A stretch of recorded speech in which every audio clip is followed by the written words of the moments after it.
Hello friends, welcome back to the my new video guys and my YouTube channel guys. Today when we are going to upload guys Infinix phone aeroplane mode setting guys, and today video title guys how can we enable guys aeroplane mode in Infinix mobile. Friends, you want to enable guys your Infinix phone aeroplane mode guys you want to use.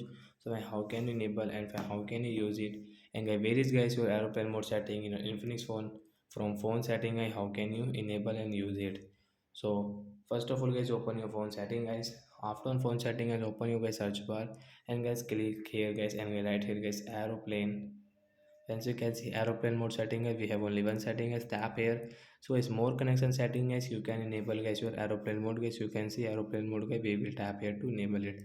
After enable guys your network will remove, and once you can see this Wi-Fi is automatic off, your Wi-Fi was on so automatic it will off.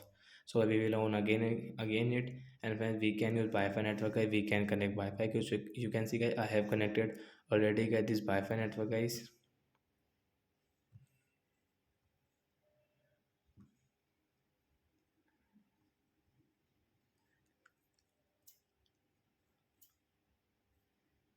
First of all guys I will forget guys, I will connect it again guys. So I will connect guys this 5G network guys, I have guys these two networks. So I will connect it. So after enable guys airplane mode guys, we can connect Wi-Fi network guys, and we can operate our Infinix phone. So bye bye guys, thanks for watching the video guys. I hope friends you understood how to enable aeroplane mode and how to use aeroplane mode setting in Infinix phone device. So bye bye guys.